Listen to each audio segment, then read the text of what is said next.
let's look at this problem. Okay. A car moving at 5 meters per second starts accelerating at a constant rate of 2 meters per second squared.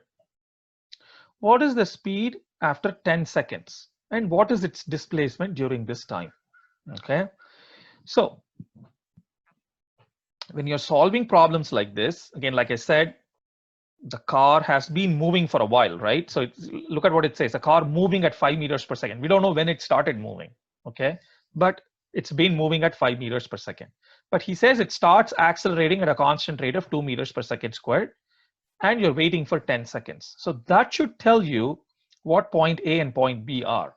So that's the important thing you need to figure out, right? When you're solving this problem, try to figure out what point A and point B are, because that's going to tell you your initial velocity, your final velocity, your displacement, and so on, right? So in this case, point A would be the time when it starts accelerating, right? Maybe it's been moving at constant velocity at 5 meters per second, but at one point it starts accelerating at 2 meters per second squared, right? I would consider that as point A. I would take that to be t equal to 0. Got it? Then point B is easy, right? Point B is 10 seconds after that, because that's what you need to find out. What is the speed 10 seconds after, and what is the displacement during this time? So I would choose B to be the point where the car is 10 seconds after it started accelerating. So this would be t equal to 10. AB is your displacement, right? You know your initial velocity. Your initial velocity is 5 meters per second, and your acceleration is 2 meters per second squared. This is what's given in the problem. So equations of motion are applicable here because it says moving at a constant rate of 2 meters per second squared, accelerating at a constant rate.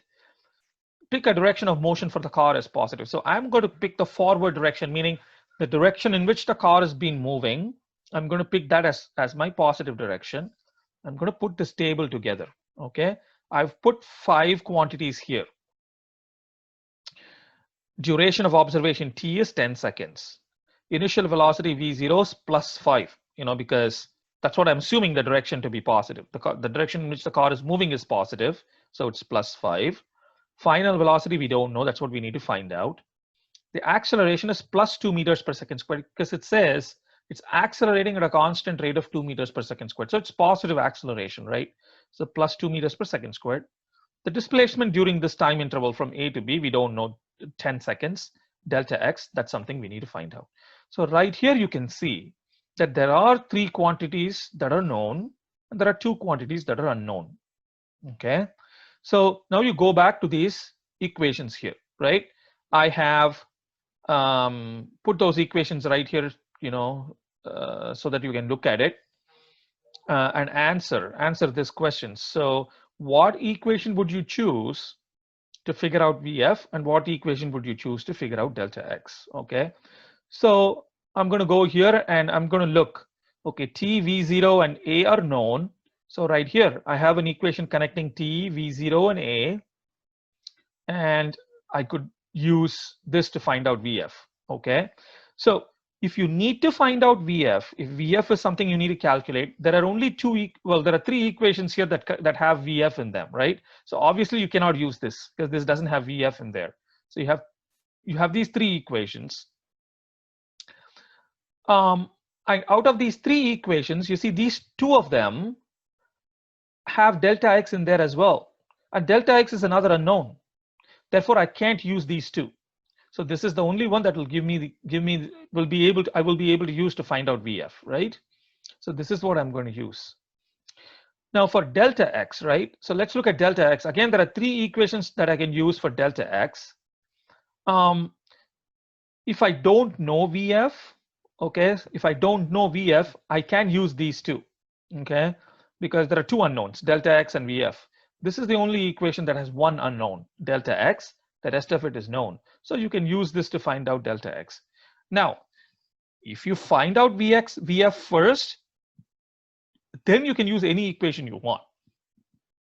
Because after you solve for the 4th unknown, right, the 4th quantity, then the fifth is very easy to do. Then you will be able to use anything you want. But right now, I'm just going to use this VF equal to V0 plus AT, delta X equal to V0 T plus half AT squared. Just plug in the numbers, right?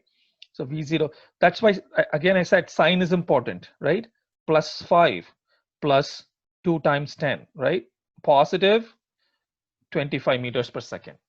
Delta X, again, plug everything in, everything is positive, you get 150 meters. Now, what does this mean? What are these equations trying to tell you?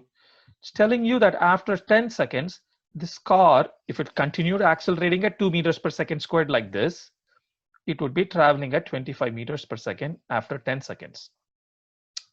And it would have undergone a displacement of 150 meters. Okay. Look at the sign for both of these answers. They're both positive. And what does that tell you? That tells you that it is moving in the same direction as it was moving before. So it is moving in the positive direction, right? You consider it forward to be positive. That means it's continuing to move forward at t equal to 10 seconds. And what does this tell you that the sign is positive? It tells you that the displacement is positive, right? So it tells you B is to the right of A, right? B is to the right of A and AB is 150 meters. So that's what it tells you.